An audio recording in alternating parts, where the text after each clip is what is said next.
Alright,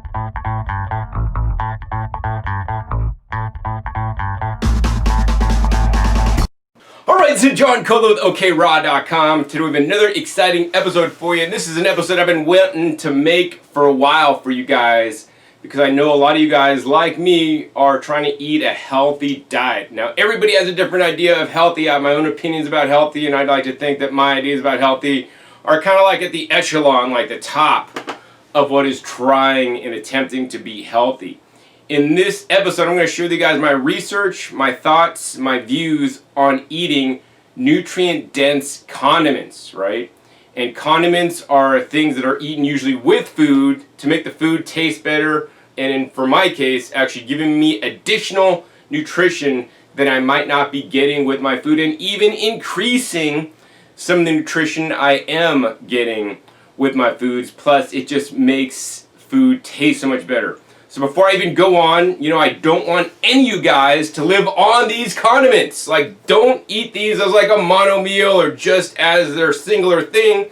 I want you guys to eat a healthy, nutrient-dense, plant-based diet with a variety of fresh fruits, fresh vegetables, fresh leafy greens, and other plant foods so that you can be healthier. And I want you guys to focus on foods that are more nutrient dense. Now, when I say nutrient dense, what do I mean? Because there are many different, there's no legal definition of nutrient dense, so it's up to the person speaking it. And how I mean nutrient dense is, has lots of different phytochemicals, phytonutrients, trace minerals, and micronutrients versus the macronutrients.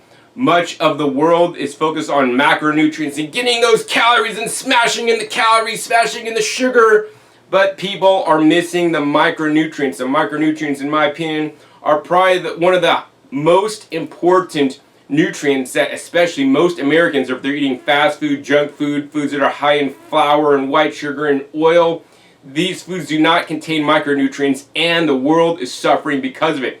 One of the many reasons why a plant-based diet works is because of the micronutrients that have been shown in the body to have many different effects. And many of them can be good, but some of them can be bad.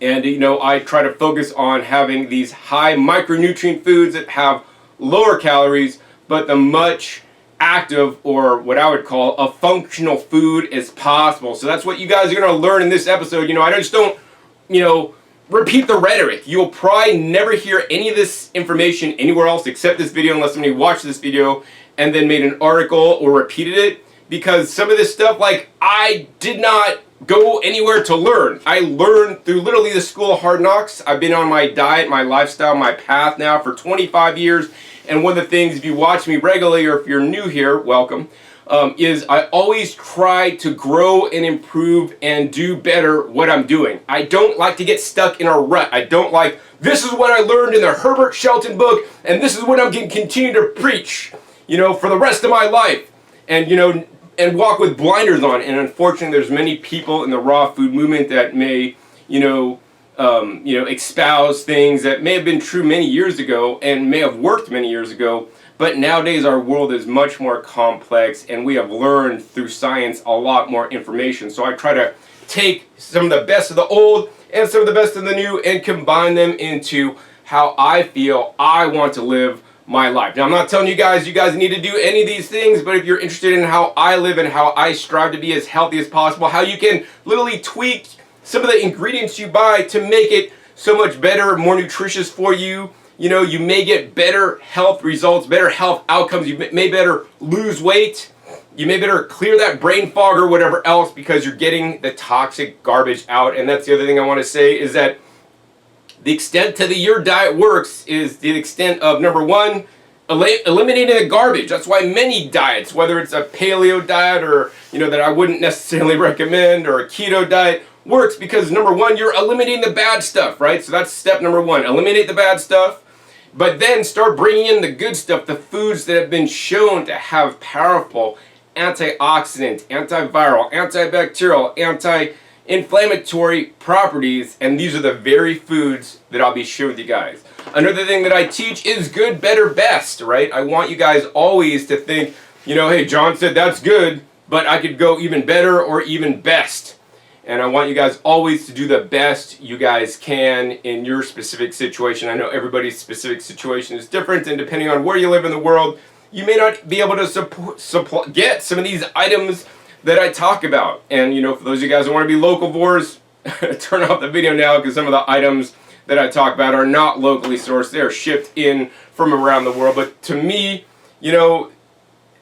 that's not as important as having my health and be able to share the message of health, because so many people are losing their health, and I'm glad to support farms and farmers around the world supplying some of their amazing foods, and more importantly being able to share this with you guys so that we could keep the local economy. And I strive to encourage you guys to purchase local goods whenever possible. And the other thing is, I encourage you guys to become your own producer instead of a consumer, right? If you live somewhere where you could grow peppercorns in the tropics, like South Florida or Hawaii, by all means, grow it yourself. That's why I have a whole gardening channel dedicated to teach you guys how to grow your own food at Growing Your Greens on YouTube. Over 1,500 videos. I'm the most subscribed YouTube channel teaching gardening, and I go into basically nutrient-dense gardening techniques, which is even over and above, just the food you're going to be buying at the store. The other thing you're going to notice is that this video is even already long, and I haven't even gotten into the different ingredients, so this video is going to be long. And if you guys want the shortcut answer, if I have time, I'll put like shortcuts links in the description, and maybe one of my viewers will do that, like put the link at, at this time John talks about vinegar, at this time John talks about sugar, at this time John talks about olive oil and olives, and at this time he talks about this or this. Much appreciated. I don't have enough time to do everything I'd like to in the day. I'm just trying to get through my day, put out good content, and share to the world what I've learned that I believe can make a difference in your life, honestly. All right? So let's get into this video. So condiments are things that are usually added to food to make it taste better, right? There's many condiments. In America, mustard, mayonnaise, ketchup are condiments. Around the world, sauerkraut could be a condiment, salt and pepper could be a condiment, soy sauce is a condiment. There's so many different condiments, and I cannot cover them all. But what I will tell you is this. Most condiments are focused around a few ingredients, no surprise here. Oil, or basically high-fat foods, which we'll be talking about in a minute. Sugar, basically extracted sugar, or sucrose, fructose, glucose, whatever you want to call it. That's, basically extracted from the mother plant, missing a lot of nutrients, and or salt, and these foods are quite addictive. So you could make, literally a bar, any kind of food, any kind of condiment, add those 3 ingredients in, and despite having trace amounts of tomatoes, it's going to taste good because people like fat, sugar, and salt. I personally encourage you guys to lose your taste for fat, sugar, and salt, especially things like oil, especially things like processed sugars, and especially things for salt. I'm sorry guys, these are not health foods, and you're going to turn off this video now. Turn it off now, because I'm not going to tell you what you guys want to hear. I'm going to tell you guys my truth, what I've learned, and how to tweak and hack your diet so that it can be more nutrient dense, more nutritious, and you can minimize these excessive fats, excessive sugars, and excessive sodium in your diet, but while retaining some of the same flavor sensations that you're used to, and also get more nutrients out of your food at the same time. So if you're in for that, hey, give this video a thumbs up, and be sure to share with somebody right now before I even move on. All right, so let's get into it. So first thing, we're going to talk about vinegar. Vinegar is a very popular condiment, right? Most people just buy distilled white vinegar, which I have under the sink, and I use it for cleaning purposes, but not for eating. To me, that just stuff is processed garbage. Now, yes, vinegar is definitely healthier than eating something like sugar, oil, or salt, but you could take it even a step further. I'm what you call a raw foodist. I try to strive to eat most of my food in its raw, natural state, unheat processed, and with its maximum nutrition as much as I possibly can. For the last 25 years now, I like to say 99% raw 100% of the time, or 100% raw 99% of the time. Thanks, Chris Kendall. All right, so the first thing is vinegar. So most people think, yeah, instead of that white distilled vinegar, the apple cider vinegar with the mother. That's the best vinegar you could buy, because it's live, it's living, it's got enzymes and bacteria in there and all this kind of stuff. And yes, I would definitely agree that, for most people, This is super healthy, and I know some of you guys might not like vinegar and all this stuff, and it's fermented and it's rotten and blah, blah, blah. I personally think it can be beneficial. Once again, I'm not downing this jar of vinegar. This bottle of vinegar might take me like a month or 2 months. And actually the cheapest place I found this stuff is at actually Costco, selling raw unfiltered apple cider vinegar for way cheaper than you could ever find at Whole Foods or other places. And you know, definitely when you get an apple cider vinegar, I want you guys to get it as cloudy as possible. Some apple cider vinegars are more filtered than others, and I really like the stuff that's cloudy because that is a sign that there's more phytonutrients in there, right?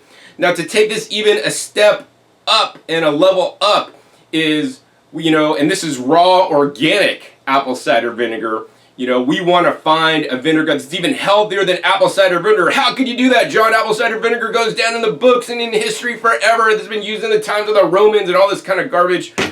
That's great, you know. I'm not going to espouse the benefits of vinegar. You know, there's many benefits.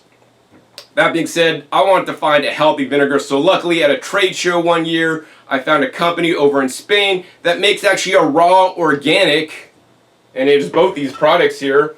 Number one, pomegranate vinegar, right? This is raw organic, so it has the mother. It's unfiltered, right? And also they make a raspberry vinegar. Now these are imported from Spain under different brand names. This is actually the De La Rosa 613 organic raspberry vinegar, raw and unfiltered. Now you may see, here's a scam out here, man, guys, so I want you guys to be aware of this.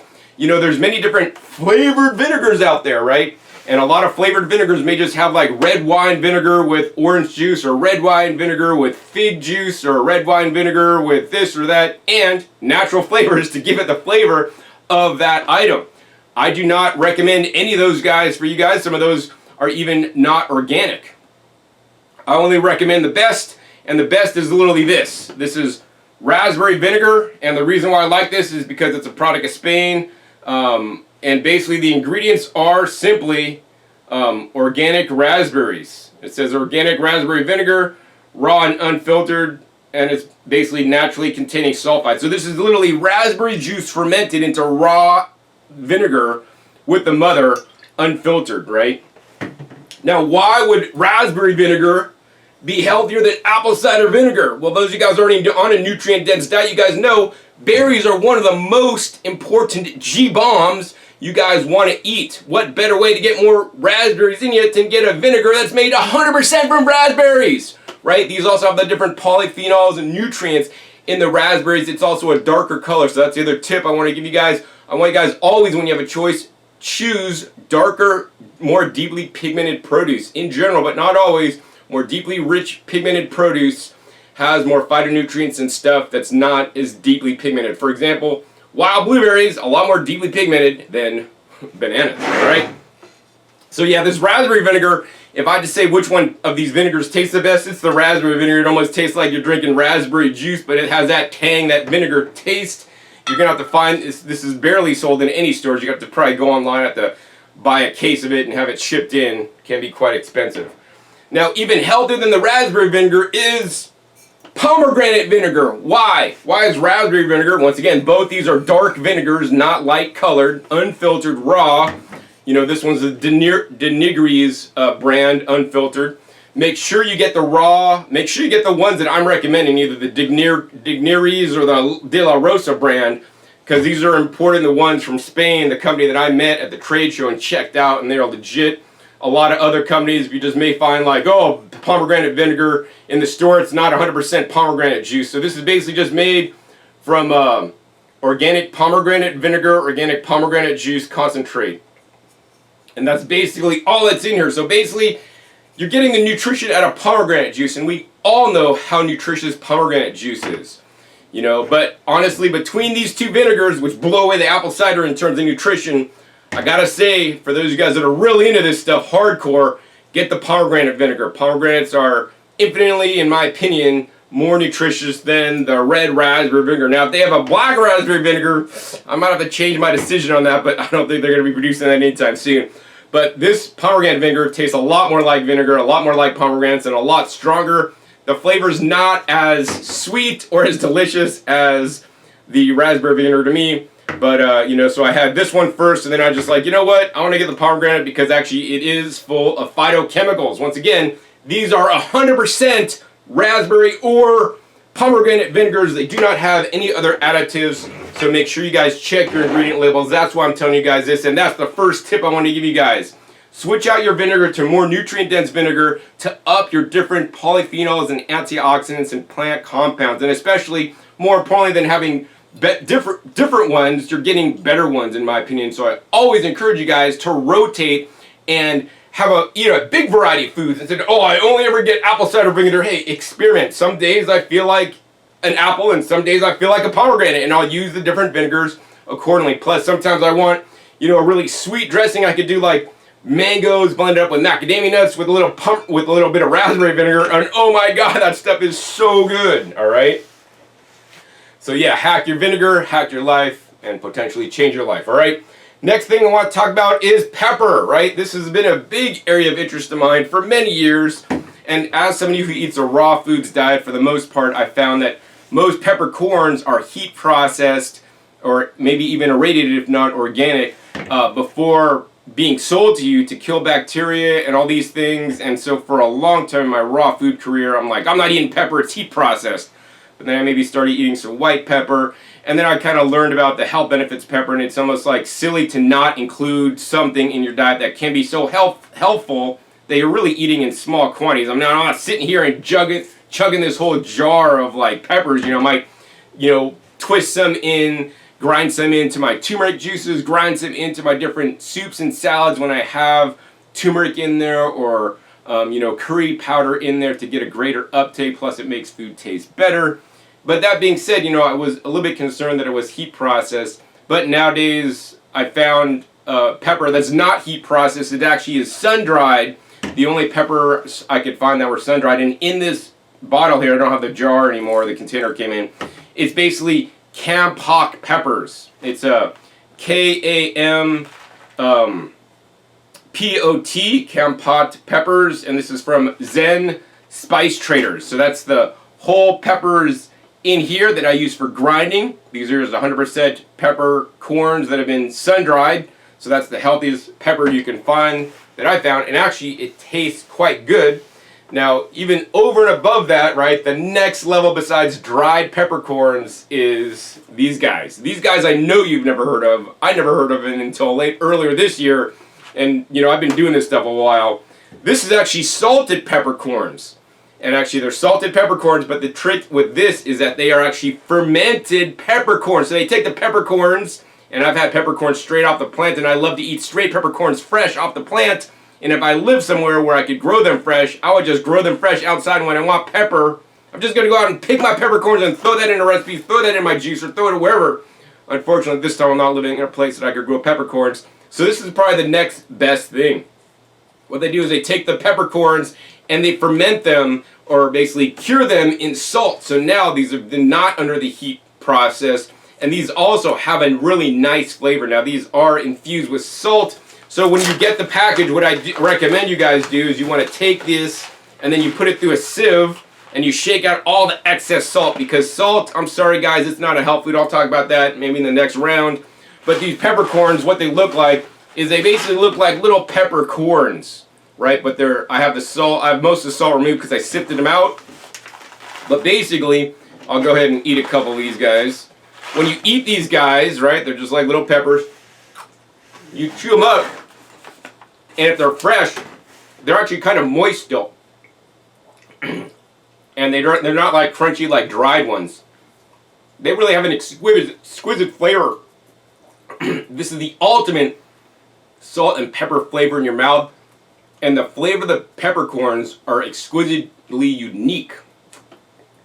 It tastes like pepper. If you don't like strong things, don't eat it. I mean, I'm really amped up on this. I could eat them straight. If I drink a turmeric juice, I'll have a couple of these peppercorns in there, or with it, get great absorption of the turmeric, the curcumins. But I gave some to my brother, and he thought I was trying to poison him because it was like so strong, and he's not used to strong flavors. I mean, I eat green powder straight. I eat all kinds of stuff straight. I would call myself hardcore, but that's up to everybody's definition. I met a few people more hardcore than me. But the main issue I have with this is that it is way too salty. So you guys want to not eat these guys in, a lot of quantity at once because it is salty. But the salt granules basically keep the bacterial loads down and is used in the fermentation process like many fermented foods. So yeah, Kampot peppers. Once again, the brand is Zen Spice Traders salted Kampot peppers. And if I remember, I'll try to put links to as many of these products as I could find online and the sources that I would recommend for you. All right. Yeah, peppers are a wealth of nutrition. Once again, very low calories. All these foods so far, very low calories, very high in the phytonutrients, phytochemicals. All right. Next, we're going to talk about your favorite, the sugar. John, what are you doing? Turbinado raw cane sugar. Do you eat it because it's a raw food product? It says raw on there, and it says 100% natural and non-GMO. Well, just because it's raw doesn't mean it's healthy. Is another video I have, and we could get into that, but that's another hour talk. But yeah, no, I do not eat this raw turbinado sugar, despite claiming it's raw. It's highly processed, and basically they're processing the majority of the nutrition out of this sugar. How I use this sugar is I actually buy it, and I do use it. I never put it in my body, but I put it on my body because I make a facial scrub and a body scrub actually with this sugar, a few other ingredients, as well as the olive oil. That's why I have the olive oil. I don't eat olive oil either. But sugar is a big ingredient and is a condiment and used in many different recipes. I am not a fan of sugar. I do not encourage you guys to eat sugar. It's basically extracted product. You know, white sugar is bad, but some people in raw foods even eat the turbinado because it's less processed. But this stuff, still garbage, man. You guys want to get rid of it. So then at the health food store, you go into Whole Foods or Sprouts or wherever, you might pick up, all right, well, sugar's bad. I know that. That came from sugar cane, which they basically highly processed, juiced, and then evaporated out the moisture. So you could get coconut sugar. Coconut sugar, it's got to be better. It's from a coconut. So what they do for this stuff is they basically take the coconut sap and they cook it to heck and dry it, and now you have coconut sugar, which is basically mostly extracted sugar from the coconut palm. Now this is maybe that much healthier than the standard sugar, but this stuff, I do not recommend you guys eat it either. For the healthiest, sugar substitute, I recommend simply this. This is actually called date sugar. And all that date sugar is, it's not extracted nectar from the date palm or anything. They just take dates that are hard and dry and they grind them into a powder. So basically you're just getting, they could call it date sugar, they could call it date powder. This is basically just dates that are dried, that have been powdered. So they contain the fiber. The other sugars that I shared with you guys don't contain the fiber. This is more of a whole food. It's not going to have the glycemic effects that those extracted sugars would. And dates are a powerhouse of food anyways, and powerhouse of nutrition anyways. So this is the favorite sugar. That being said, even better than eating a date sugar would just be eat some dates, which I have some amazing dates right now. You could check out Flying Disc Ranch for some of the best dates that I found. Permaculture, biodynamic dates. I made a video there at their farm once. But yeah, eat the whole dates or just eat fresh fruits for your sweetness, okay? So yeah, that's what I would recommend. Date sugar as the healthiest sweetener out there, and I'm going to work on making my own date sugar so I don't have to buy it. Next thing I want to talk about is often in condiments and ingredients in condiments, and something that's often added to food, and I can't believe I'm still having a need to give this conversation. I know a lot of you guys have been told that olive oil is a health food, it's this, it's that, it's blah, blah, blah. To me, this is not a health food. You guys may agree that sugar is not a health food because it's extracted sugar, but olive oil is basically extracted fat. This is 100% fat. 1 tablespoon of this, has like 120 calories per tablespoon, which is a lot of calories. You could eat a whole head of lettuce, and that's less than eating 1 tablespoon of olive oil in terms of calories, and the lettuce provides a lot more nutrition. So I do not recommend you guys eat the oil. I do not eat the oil, any kind of olive oil. I may have some algae oils for different reasons. That's a different video. But I do not advocate the consumption of oils because you're basically getting empty calories with a lot of calories that could actually, cause you to gain weight when there are better alternatives. So the first alternative but John, olives, they're a health food. They're so good for you. So if I can't get the nutrition out of olives out of the olive oil, which is mostly fat with very little olive nutrition left in it. How are you going to do that? Well, then I'd recommend for you guys, hey, how do they make olive oil? Well, they basically juice olives. I mean, that's the layman's way. So instead, why don't you guys just buy some olives? So these are the olives I would normally buy. These are actually from the Costco, the special Costco. It's a Costco restaurant or Costco business store here. And these are just rolling Greek pitted Kalamata olives. And the ingredients are Kalamata olives, water, salt, wine vinegar, extra virgin olive oil. So when I get these, I instantly dump out all the liquid inside there, and then basically I fill it up with reverse osmosis water and let these olives soak in RO water that'll leach out some of the salt and some of the vinegar flavor that I'm not a super fan of, because this, to me, the vinegar in here is a little bit overpowering.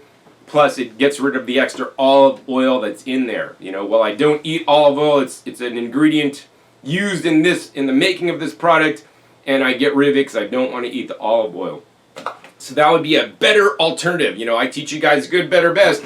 Eat the olives. If you want something that you would normally put olive oil in, hey, blend some coconut water and some olives in there, or some orange juice and some olives. Basically make like an almond paste, and you'll get some of the olive nutrition. And especially I'm recommending the Kalamatas. Why? Because they are purple. Purple foods contain anthocyanins and maybe even beta-cyanins, which is a new thing I learned about in Malabar spinach berries. But then these are also, maybe a little more processed than I'd like. But I will eat these if I don't have my favorite olive, which would be these guys. These are the Alive and Well olives. And these are probiotic-rich organic olives, Kalamata. These are not pitted, so be careful of the pits. They're organic, they're from Greece, and these are certified to actually have, the ingredients on this are organic olives, water, sea salt, organic red wine vinegar. So there's no oil in these guys, which are nice. Sodium's a little bit high, so once again, I take all the liquid that's in here, I dump it out, I fill it up with RO water, reverse osmosis water, which is pure water with the minerals removed, and then stick it in my fridge and just kind of let it hang out there until I need them. And then that'll leach out some of the salt and, once again, more of the vinegar flavor, because I really want the nutrition in the olives and I don't want the extra added salt or the vinegar flavor personally, because I'd rather have these vinegars, all right? So these actually have colony-forming units. Alive and Well olives are rich in live active cultures with over 3.6 million CFUs per serving and 55 million CFUs per jar. So that is a lot of probiotics in here, and these are done in a traditional way. Of course, even better than this is to cure your own olives using a brining technique. But that being said, these are relatively easy. These should be available at Sprouts and better health food stores near you. These are a little bit more expendy, so if you're just going on the cheap, hey, get this big jug. I think this big jug runs about 15 bucks at Costco Business. Maybe you could find them online, and then these guys I think are about $8-9 per just one little glass jar. Also, I do like that these are in glass jars, and I'm not a big fan of these plastics. So once I usually get this, I basically take them all out of the plastic and then store them in a mason jar. So yeah, that'd be my alternative for olive oil, is just eat whole olives. I like to just, pit these guys and chop them up and put in my salads and my soups, because olives are an amazing wealth of phytonutrients and phytochemicals. There's even properties in olive leaves that I probably should include more in my diet for antiviral and antibacterial and other beneficial effects. So once again, I want you guys to have a variety of foods in your diet. Let's go ahead and move on to some other ingredients, including salt, which is a big one. All right, next condiment that I want to talk about that I'm really staunchly against eating as a processed product is this stuff right here. This is known as the salt. And it says on here, right, Himalayan pink salt fine. On the back it says, nature's healthiest salt.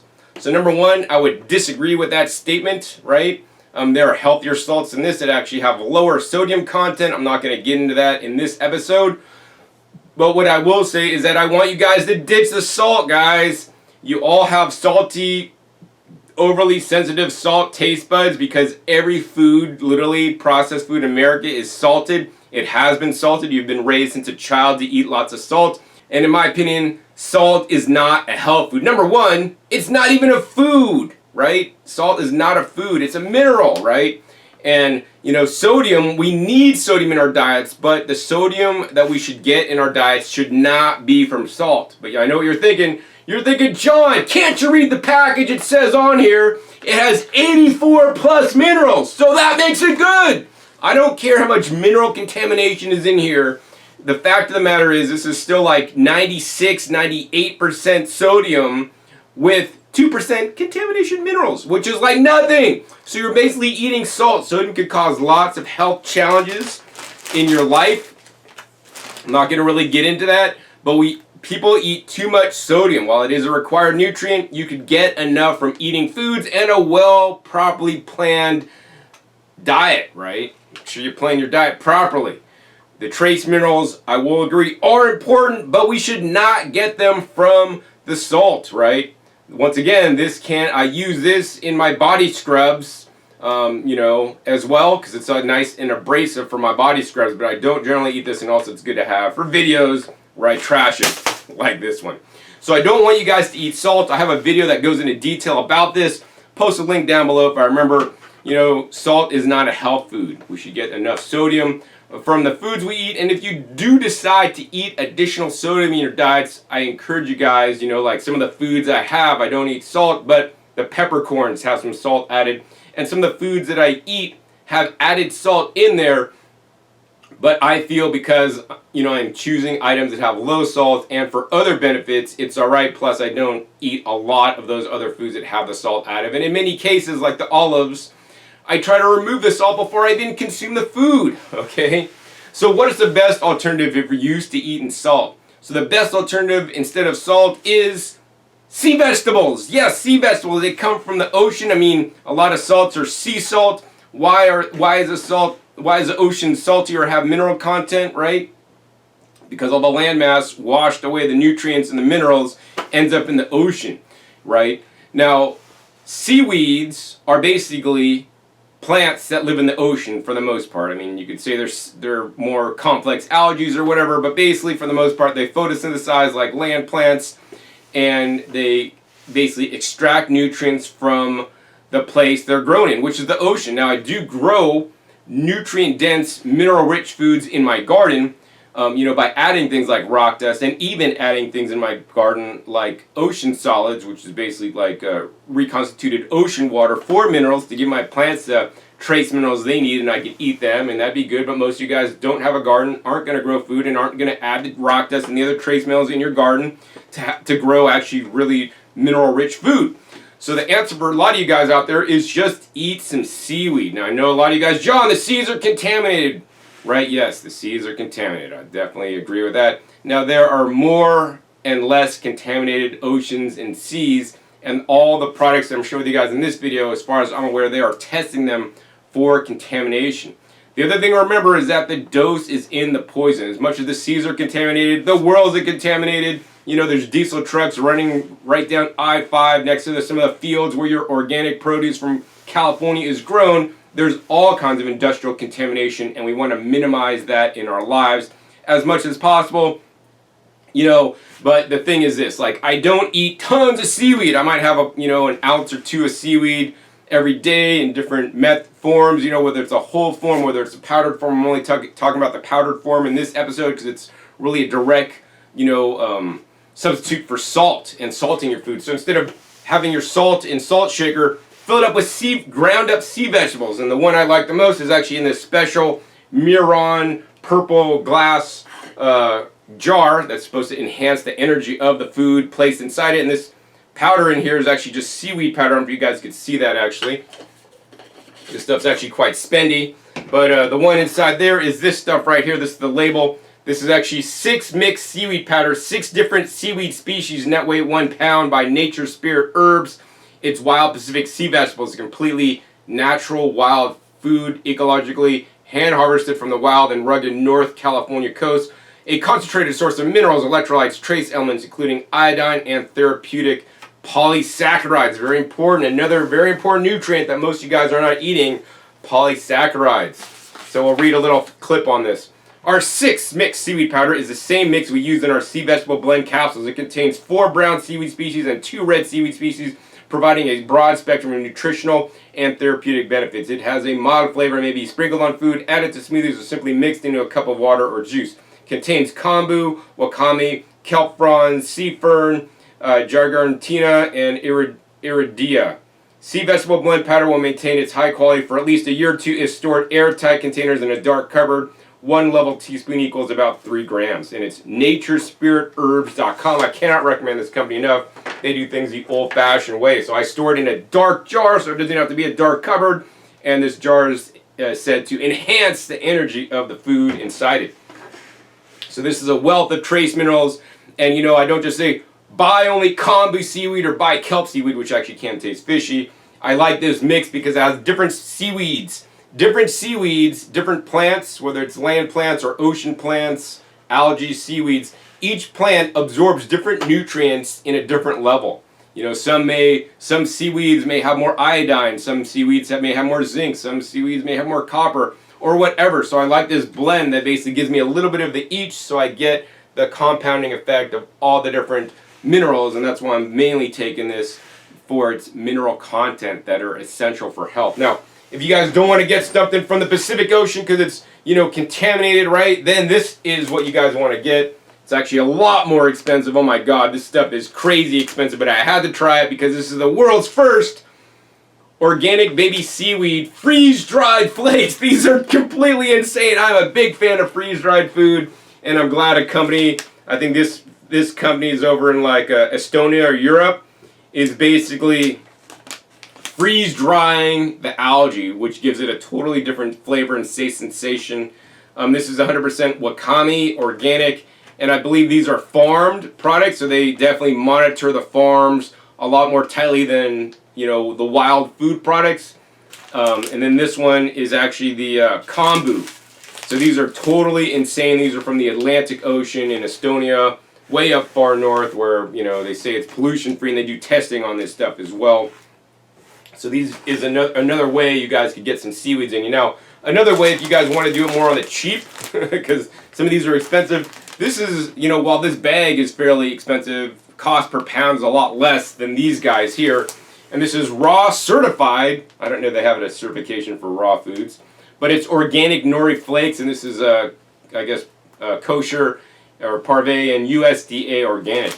Now this is actually from China. John, you're eating nori from China. That ain't too smart, man. China, man, they're contaminated over there. So luckily, of all the different, I mean, this is farmed nori, not wild caught, in China, where they do multiple testing. This is basically a Japanese-owned factory invested in China to basically grow Japanese quality nori in China, where the labor's cheaper and whatnot. And it's a special variety cultivar of nori. I don't recall all that information off the top of my head, but basically nori is a superfood in itself, and you can basically just add these sprinkles to different salads, soups, or even, you know, add it to salad dressings and recipes to boost your mineral content in the food.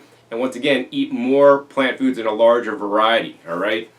And all right, so the thing is this, like, John, I'm allergic to seafood, and maybe you're allergic to, you know, seaweeds. I don't really know.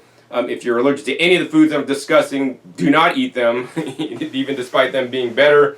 But say you want to get some salt in a different method. So probably after the seaweeds, what I'd recommend is something like a miso. So miso will have a salty flavor, but it also allows you to get foods that you might not normally be eating. So in this case, this is actually soy. I get organic soy that's been fermented in here, so now getting the benefits of the soy, isoflavones, and the probiotics and the prebiotics that are in the soy that would otherwise maybe not be in my diet, because I'm not a big consumer of soy, despite eating a plant-based diet. Soy is a valuable nutrient, but in my opinion, it should be fermented before eaten. That's how it has been traditionally eaten in many cultures around the world. And so I prefer to ferment it to break down some of the toxins and make the food more bioavailable. That being said, most misos are very high in salt and sodium. So I do not recommend you guys just go down to the random store, especially your health food store, and buy miso. It's going to be extremely high in salt. you guys want to look for something like this miso here. I have to go to the special Asian store that carries like six different kinds of this brand miso. This is the Cold Mountain Kyoto White Miso, and it says on here, this is the non-GMO and less sodium variety kind. This has 60% less sodium than a standard, their standard miso. So this sodium is like 140 per 1 teaspoon, whereas I think their normal misos are like 300 something and even more for 1 teaspoon. So this is like way less sodium, so I could actually add more, have more soy, have more fermented flavor, and have a little bit of salt content in there, but I'm getting additional benefits besides the salt. Do I wish they made this product without salt? Absolutely. Will I try to make it one day when I have a lot more time in my life? I can ferment my own soybeans into some kind of miso without salt or even less salt than this? Yes, but until then, this is the stuff I buy because I can't possibly make everything in my life. Now, I like miso better than this next product, but this next product is probably my last product that I rarely use in my life, but I want to include it because I know it can be helpful for some of you guys, right? I'm not a big fan of soy sauces. Soy sauces, also have high levels of sugar, may also contain a lot of different, maybe glutamate, MSG that may be added in there and can be quite toxic. I'm not a big fan of soy aminos or Bragg's liquid aminos either. I do not encourage you guys to consume that stuff. What I would recommend actually instead is take a little bit of miso, blend it up with some coconut water or some fresh juice. You'll have like a nice little salty, soy sauce style beverage or condiment that's a lot healthier. So that's my first choice. Second choice would be this stuff. I'm not the biggest fan of this stuff, but this does offer you guys an alternative that is used to splashing some kind of soy sauce on your stuff. This is the healthiest one I found. It's the organic cocoa aminos seasoning sauce and marinade. This is from the Big Tree Farms. It's organic, and actually this stuff is at Costco. I think it's like $9 for this huge ass quart-sized bottle. So basically they take the sap out of the coconut palm and they basically ferment it, add some salt to it, and they basically get these coconut aminos. They say it's high in amino acids and all this stuff. So I don't really see this as a super functional food like my vinegars were earlier, but I see this as a better option for getting some sodium and maybe some additional nutrients. That being said, I'd rather eat whole coconuts, or I'd rather have like fermented coconut sap, without the salt added personally. So, but it's a good alternative for you guys to wean your guys off soy sauce or other kind of like, even Bragg's aminos, get this stuff instead. It's better, but once again, better than that, miso, and even better than that, get you guys some seaweeds for even more nutrient density. All right, the last set of condiments that I want to share with you guys today are some things that I think will basically only improve your diet by adding some of these ingredients that you may not otherwise be eating, right? There are a wealth of phytonutrients and phytochemicals in many different foods, and my goal is to eat as many of them as fresh as possible, but I do like to add some of them in a dried form sometimes to make things taste more interesting and to boost the level of phytonutrients and micronutrients that I'm getting in my body.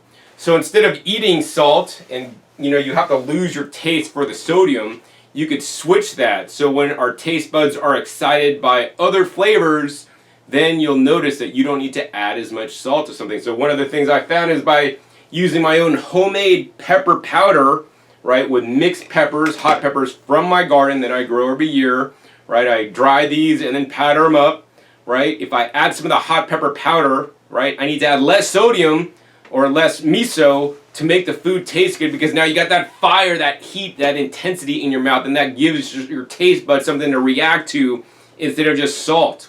And also, basically by reducing sodium, you'll be able to basically taste better. And if you want to wean yourself off sodium as fast as possible and other things as fast as possible, I do recommend water fasting to supervised facilities such as the one called True North, Dr. Goldhammer. I'll post a link down below to that, because when you water fast for a period of time, by the time you come off the water fast, foods will taste so much better for you and you'll lose your salt cravings. Plus, he offers a SOS free, which stands for salt, oil, and sugar. Also stands for SOS is like, warning, in peril, like save us or something. Free, plant-based diet. So, so yeah, The spices, very important. I make my own, powders, basically, of all mixed peppers. And so here's some peppers from last year that basically were dried. And I just basically put these in a vacuum blender and powder them up under vacuum to avoid the oxidation. And I basically just put that in the jar, and then I just use a sprinkle of that in my different recipes to reduce my sodium content. Plus it has, capsicum in there and has all the different phytonutrients that the peppers would have. Now the next thing I like to do also to add some flavor, add some uniqueness to my foods, is I add this stuff in. This is nutritional yeast, and actually even more specifically, this is organic nutritional yeast. It's from Germany. It's from the fields. That's the only nutritional yeast I use.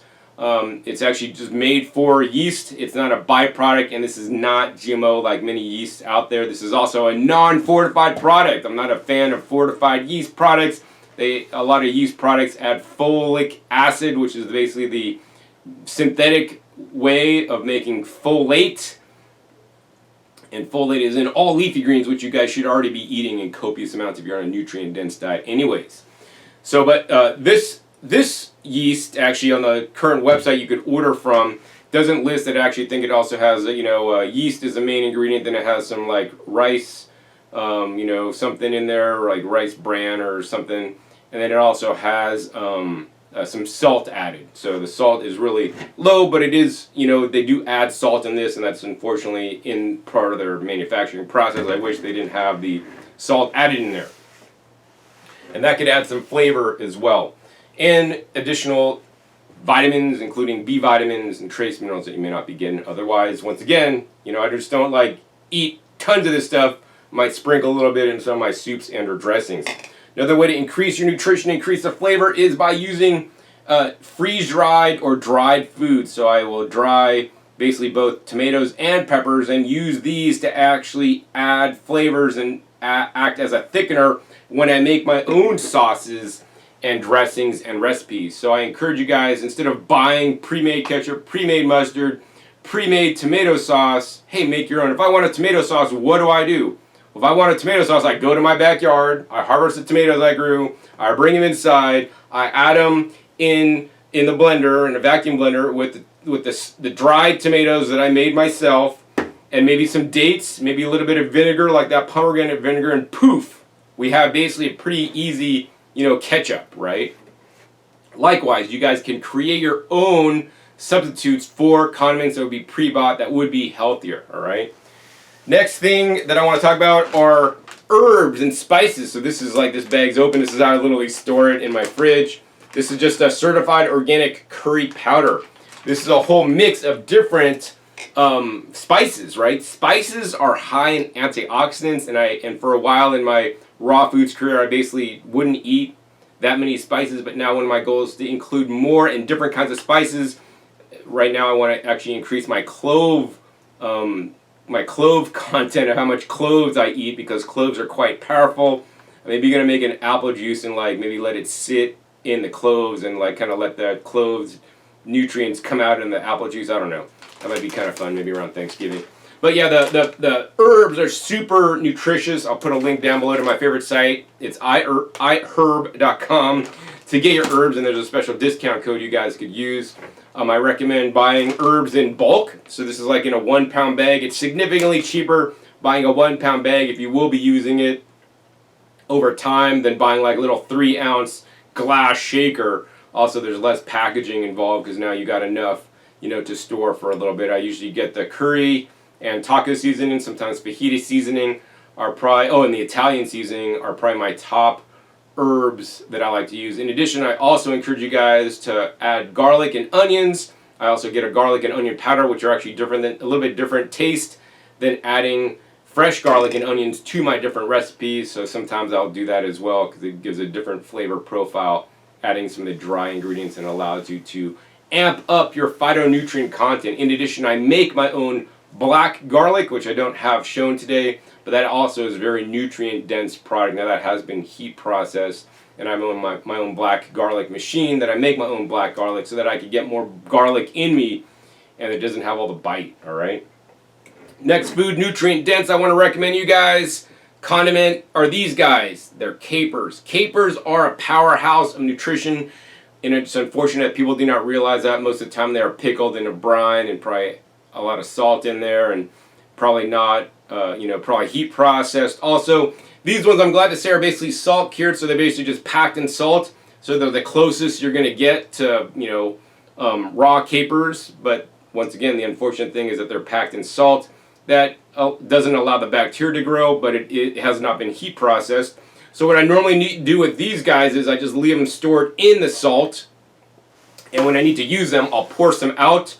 I'll rinse them in a sieve underneath the running water to run all the extra salt out. I'll then put it in a mason jar filled with reverse osmosis water. I'll put a little bit of these already washed capers in there, and then I'll pull a vacuum on the jar and let that sit for about a half hour before I'm ready to use it in my recipe. And then basically let the salt kind of come out into the water. I pour off the water, and then I use the capers, which can have, depending on how long I let it soak, small residuals of salt content.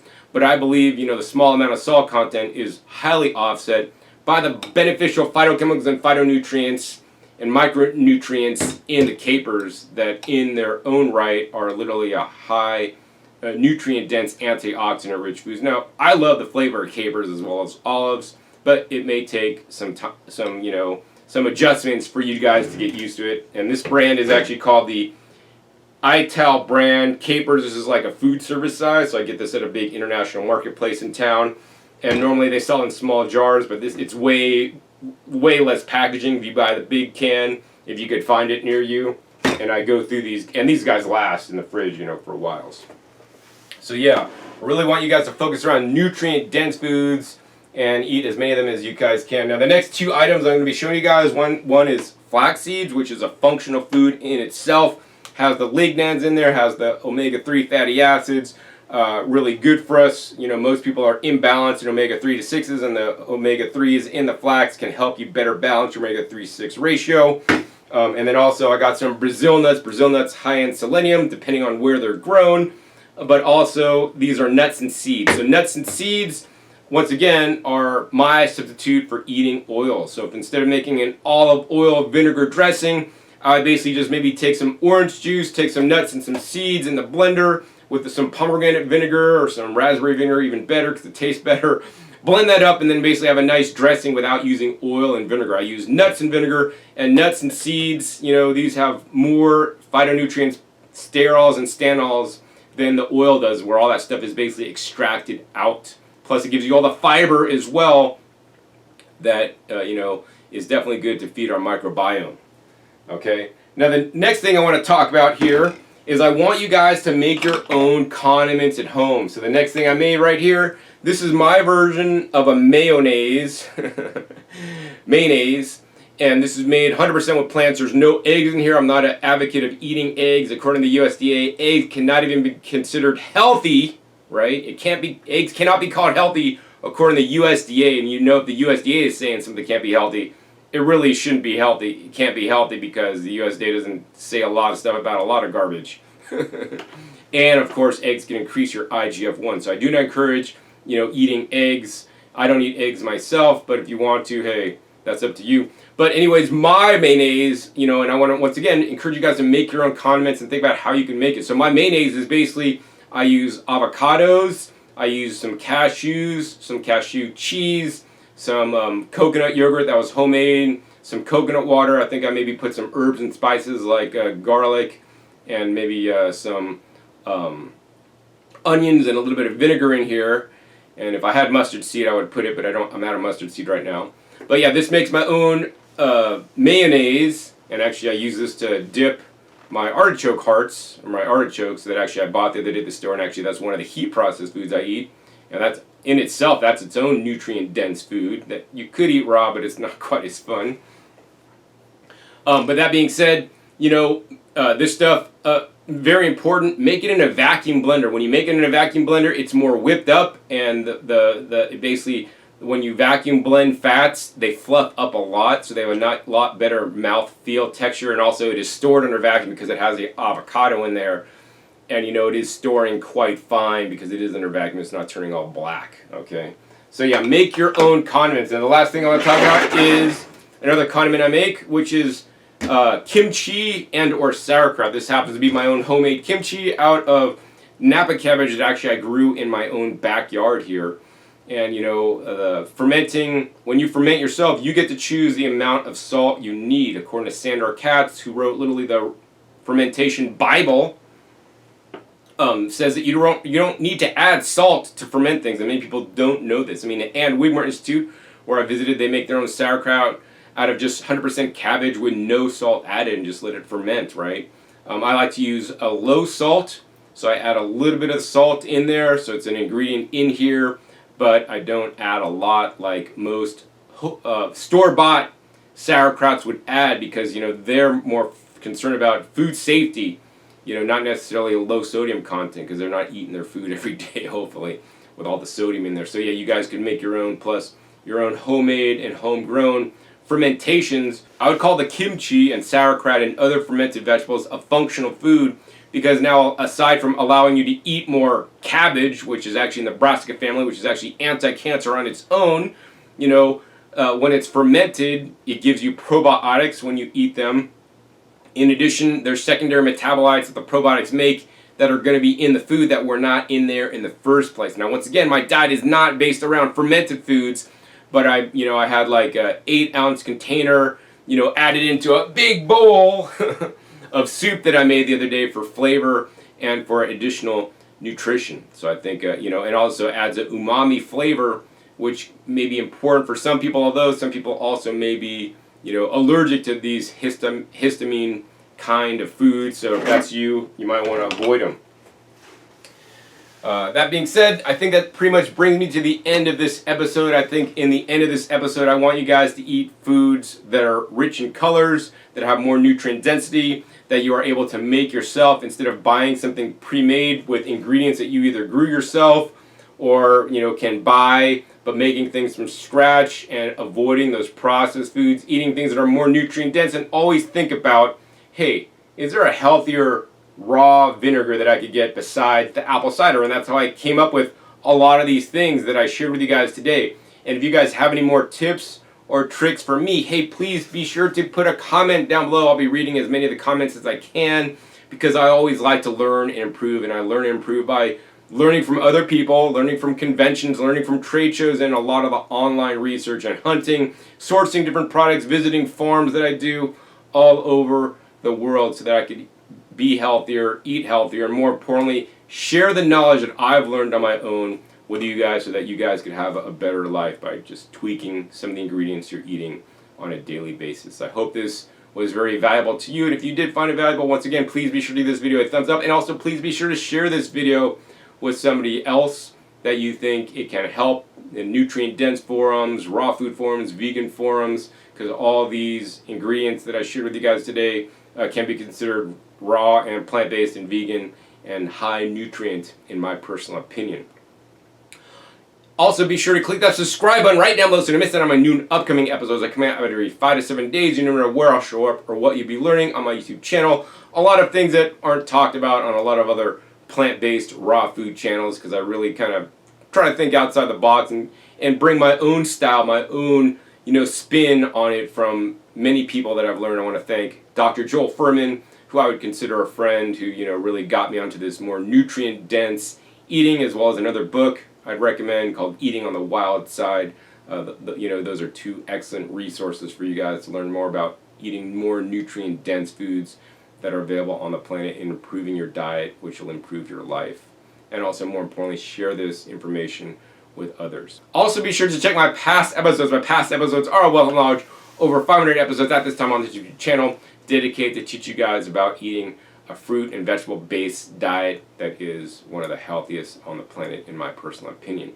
And be sure to check the links down below for some of the videos that I've recommended in this video or referenced. All right. So with that, my name is John Kohler with OKRaw.com. We'll see you next time, and until then, remember, keep eating your fresh fruits and vegetables. They're always best.